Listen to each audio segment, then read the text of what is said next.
pertanyaan saya juga singkat, food estate, apakah akan paslon Anda teruskan? Dan singkat saja, mengapa? Silakan dari paslon 1. Ya, kalau di Amin, jelas kita pilihannya bukan food estate.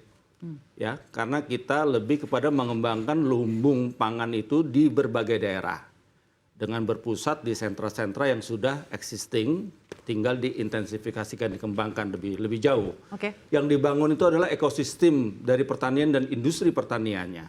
Sehingga itu lebih mendekatkan kepada konsumen. Karena di Jawa tadi saya bilang, 60% penduduk itu ada di Jawa. Jadi kalau kita membangun sesuatu itu di luar Jawa, yang jauh dalam jangka pendek, itu tidak akan bisa menyelesaikan masalah. Oke, itu dari paslon 1. Paslon 2 silahkan, Pak Sadar. Merupakan suatu keharusan. Food estate ya. Jadi food estate harus dijalankan ya Pak? Harus dijalankan karena itu adalah ekstensifikasi. Seperti yang tadi saya jelaskan, lahan kita udah terbatas. Ya. Kepemilikan lahan lahan pangan per penduduk hanya 260 meter persegi. Ya. Terendah, salah satu terendah yang di dunia, bahkan di kawasan. Jadi pengembangan wilayah pertanian dalam bentuk food estate ini merupakan keharusan. Hanya sekarang caranya seperti apa? Caranya adalah sama kita nyontoh pengembangan perumahan. Ada KPR, kredit kepemilikan rumah. Harusnya nanti akan ada KPL, kredit kepemilikan lahan. Bayangan saya kalau setiap kita mengembangkan 1 juta hektar, satu kapling kawasan itu 50.000, ya. Oke, 50.000 kita bangun. Kasih ke swasta, kalau BUMN tidak bisa, kasih swasta yang berminat. 20% area untuk perusahaan inti. Yang lainnya dibagi per petani. Nah ini petani-petani gurem ya. Ini meningkatkan supaya petani gurem itu bisa punya lahan. Per petani gurem kasih 10 hektar. Ya. Pinjaman duit dari mana? Kredit kepemilikan lahan. Jaminannya lahan itu sendiri. Ya. Nah dengan seperti kayak gini, maka pangan nasional akan aman. Kan ya? Petani untung, karena tadi udah jamin untung, konsumen tersenyum.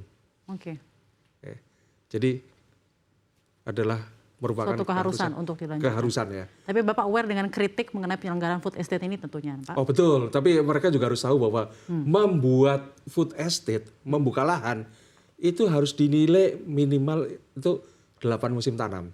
8 musim tanam? Ya, jangan baru sekali tanam langsung dinilai. Nggak bisa, Mbak. Itu sekali tanam dinilai, kalau sekali tanam bisa berhasil, iris di kuping saya. Jadi harus dilanjutkan? Harus dilanjutkan. Nah, keberlanjutan itu penting. Mantap. Lanjut?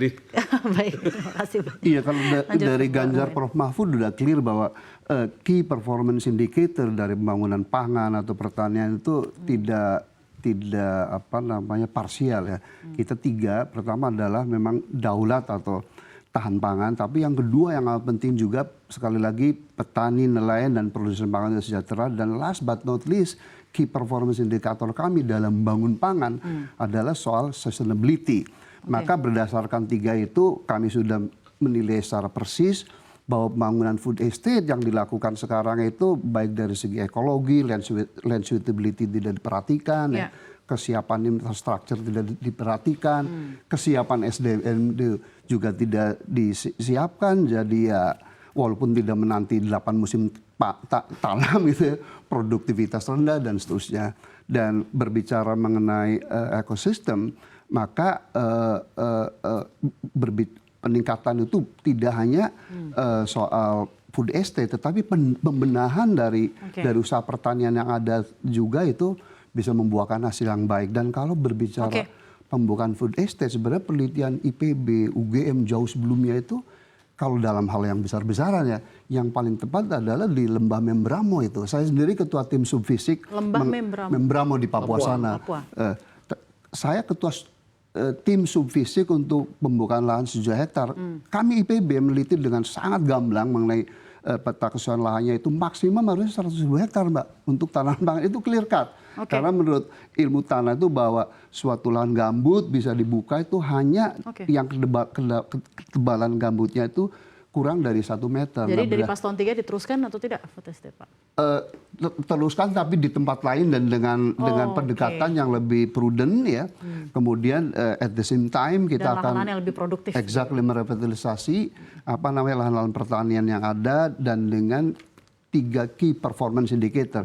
Daulat pangan, petani nelayan dan produsen pangannya sejahtera, dan yang ketiga tidak kalah pentingnya adalah masalah environmental sustainability, karena kalau environmentnya rusak, hancur-hancuran, itu yang sedang terjadi di food estate sekarang. Jadi tetap butuh evaluasi dari exactly, perlu smarter, perlu kecerdasan gitu kan, tidak asal buka itu. Oke, Pak Anggito, sekarang saya ke Pak Anggito. Ini sudah di segmen terakhir, saya ingin tanggapan dan mungkin ini Pak, karena saya akan minta closing statement dari masing-masing paslon. Dari Pak Anggito, silakan dari Anda pemaparan mengenai apa yang sebenarnya penting dalam saya mengatasi baca aja ya beberapa komen dari saya punya grup gitu ya. Silakan Pak. Selalu saya minta untuk ikut dan mengikuti your money your vote ini. Banyak ya. Jurinya banyak. Jadi kira-kira Pak tolong ini masalah kedaulatan pangan itu menjadi top priority untuk semua paslon Pak. Karena ini masalah hidup mati. Dan malu kita sebagai negara agraris, kalau kita ini sepertinya nggak berdaya. Jadi kayak impor itu buat para netizen itu memalukan gitu Pak ya, memalukan. Dan ini kan sudah darurat, bahkan ada yang mengatakan stadium 4, stadium 5 gitu. Nah sekarang yang penting the devil is in the detail Pak ya, detailnya itu yang harus di-challenge terus ini. Betul, Pak. Strateginya harus di-challenge. Saya tadi yang paling menarik dari semua statement Bapak mengatakan yang disampaikan oleh Pak Sadar tadi, kebijakan ini harus menciptakan kebijakan yang untung Pak ya. Menguntungkan petani. Menguntungkan. Tapi ini kan pertanyaannya, ini pertanyaan berikutnya ya.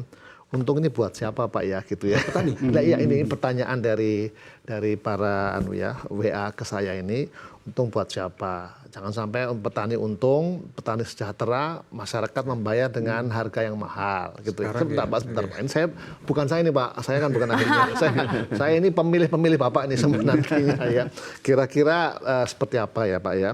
Nah lalu kan kalau untung pasti itu kan ada subsidi, pasti ada biaya-biaya yang lebih murah. Siapa yang nanggung itu? Apakah pemerintah harus menambah lagi subsidi, infrastrukturnya harus diperbaiki, dan lain sebagainya. Saya yang terakhir ini setuju dengan statementnya Pak Rohmin tadi yang mengatakan bahwa investasinya itu tidak hanya dari APBN. Nah, tapi nanti mohon di statement terakhir Bapak, bagaimana sih mendorong investasi? Yang terakhir untuk Pak Samsul itu mengenai agrarian reform Pak ya. Ini sebetulnya tema besarnya Pak. Kalau kita bicara soal politik atau pembangunan pertanian itu pada akhirnya basicnya, tapi ini kan sudah didengungkan sejak zaman tahun 60-an Pak ya.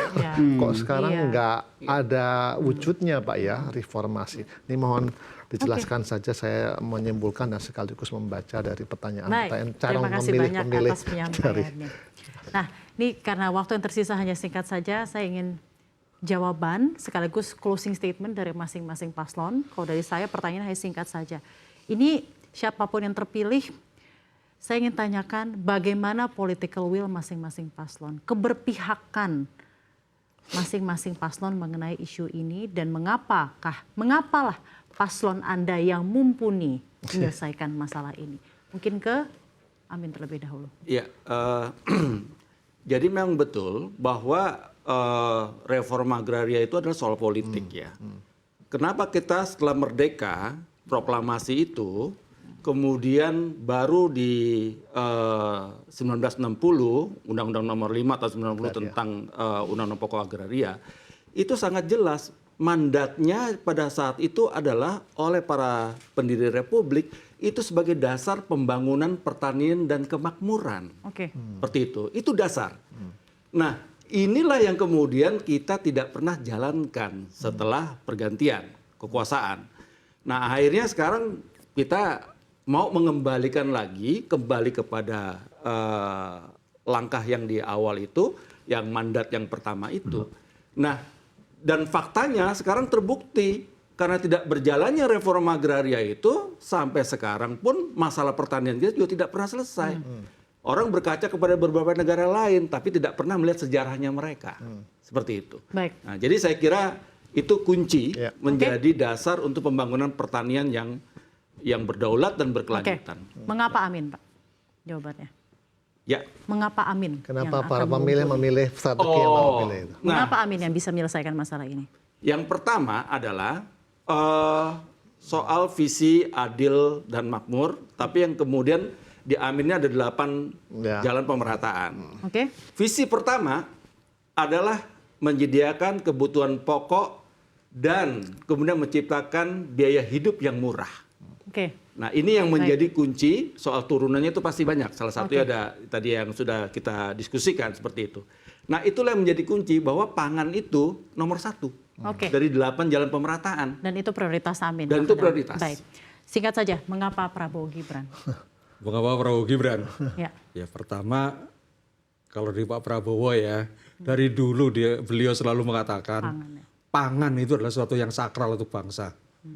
Dan itu dia jalani setelah selesai di militer, beliau rela menjadi ketua AKTI untuk mendampingi pangan selama 2 periode. Jadi ngerti bener lah mengenai bagaimana ininya. Terus tadi untuk reforma agraria kita pernah berhasil. Yang namanya Pirbun itu reforma agraria. Oke, Pak. Ya. Mengapa pola PIR tidak kita terapkan juga di dalam food estate? Ini kan cuma masalah kebijakan. Jadi reforma agraria sangat berhasil untuk Pirbun sawit. Jadi mari kita implementasikan lagi untuk padi. Baik. Terima kasih banyak Pak Sadar. Silakan. Mengapa?